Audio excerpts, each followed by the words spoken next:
A gente abre a edição de hoje com o último episódio da nossa série Os Guardiões da Cultura. O Sebo e Lojão é o personagem principal. Nós vamos conhecer mais sobre este lugar rico em cultura.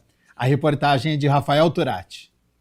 No emaranhado de ruas e avenidas do centro de Campinas, entre os edifícios que desenham a paisagem urbana, mais precisamente na rua Barreto Leme, na altura do número 1265, há 36 anos, desde o dia 7 de setembro de 1988, existe um vibrante universo artístico, literário, musical, pronto para ser explorado, criado por um ex-jornaleiro, o Sebo e Lojão.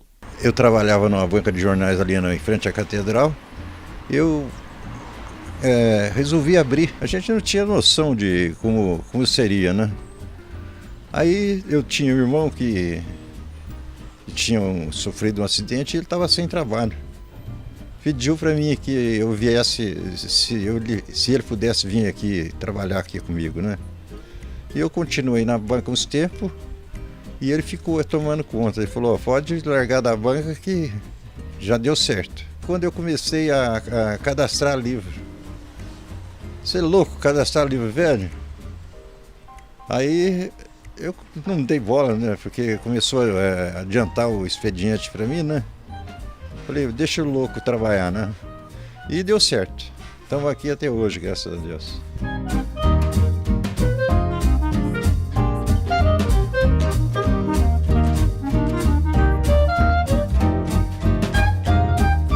Hoje, os 300 metros quadrados do Sebo e Lojão, tomados por prateleiras, possuem um acervo encantador, com mais de 15 mil exemplares de livros, revistas, HQs e gibis que todo leitor campineiro deveria conhecer.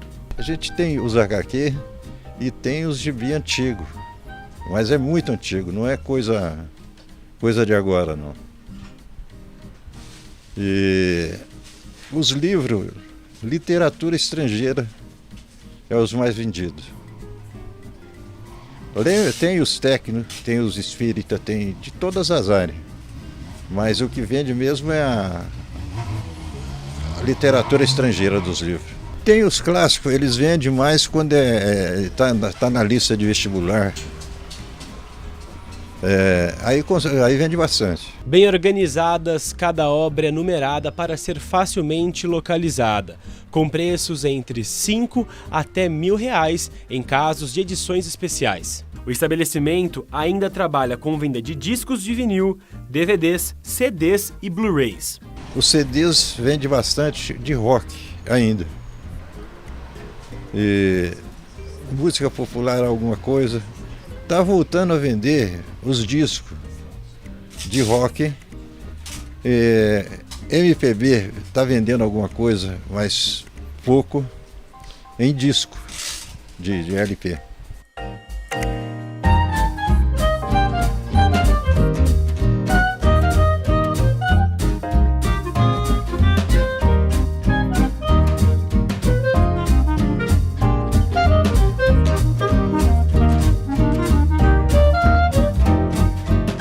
Nos corredores do Sebo e Lojão, os livros carregam consigo histórias que resistiram ao longo do tempo.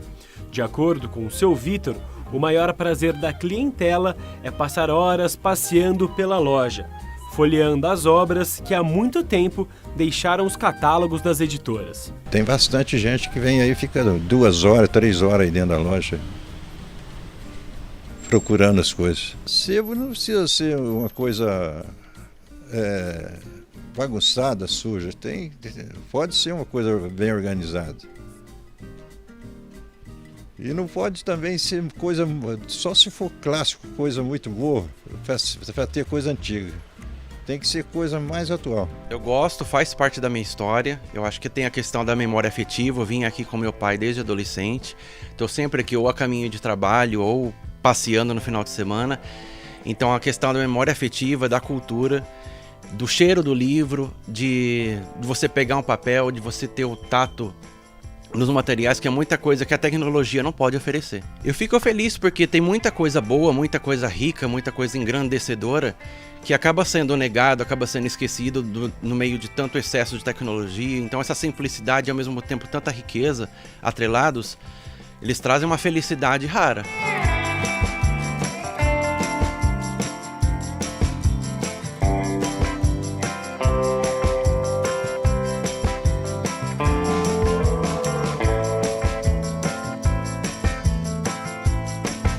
Eu descobri esse sebo quando eu tinha 13 anos e foi assim uma grande descoberta, porque eu sempre gostei muito de ler, mas apesar disso os livros na internet são muito caros, então encontrar aqui foi tipo assim um grande tesouro para mim.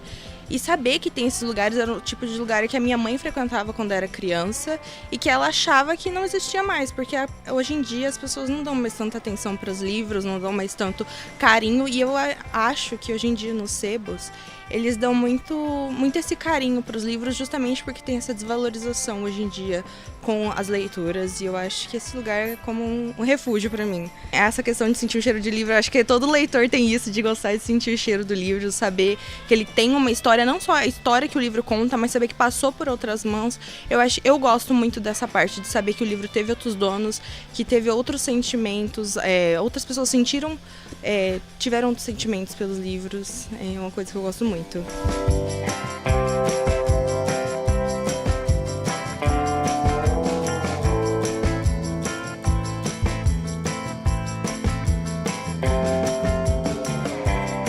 Para o seu Vitor, o Sebo e Lojão é mais que um ponto de venda de livros e objetos usados.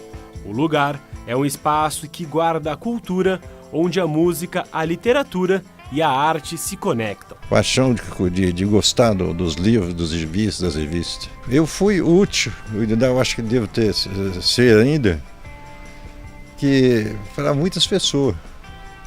Eu ajudei bastante muita gente a formar com meus livros técnicos. Isso aqui, para mim teve grande significado. Eu dei educação para meus filhos e cada um está se virando bem.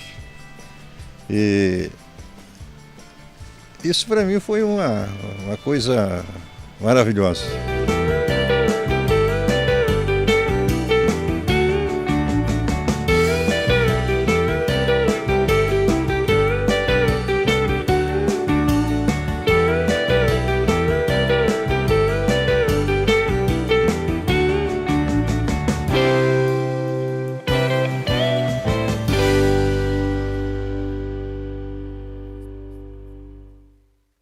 Falar sobre educação agora, porque a Comissão Permanente para os Vestibulares da Unicamp, a Conveste, abriu hoje as inscrições para o processo seletivo para as vagas remanescentes 2026 na universidade e vai até o dia 25 de agosto. Portanto, apenas 10 dias para esta inscrição, hein?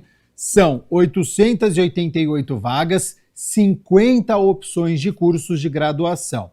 Taxa de inscrição de R$ 220 e pode ser paga até o dia 29 de agosto. Podem se inscrever neste processo alunos regularmente matriculados nos cursos de graduação da Unicamp, desde que o curso pretendido seja diferente do próprio curso, alunos de outras instituições nacionais ou estrangeiras e também portadores de diploma devidamente reconhecido de curso superior diferente do curso pretendido. Se interessou, se encaixa nos requisitos necessários, é só entrar no site da Conveste, que aparece aqui embaixo da sua tela. E olha só, a Fundação Educar, organização sem fins lucrativos, lançou uma coleção chamada Instituições Sociais Campineiras e inaugurou a Casa Educar, o novo lar da Fundação.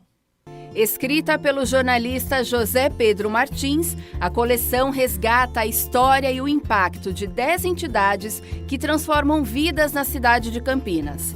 Entre elas, Lar dos Velhinhos de Campinas, Creche Bento Quirino, Instituto Padre Haroldo, a Pai Campinas, Casa de Jesus, Hospital Sobrapar, Centro Infantil Boldrini, Serviço de Saúde Dr. Cândido Ferreira, Grupo Primavera e União Cristã Feminina. Eu tive muita sorte em Campinas de conhecer o trabalho maravilhoso das entidades sociais, né? Campinas é uma cidade que brilha, que tem vocação solidária por causa dessas entidades. Então, na identificação dessas 10, a gente escolheu aquelas representativas de vários setores, né?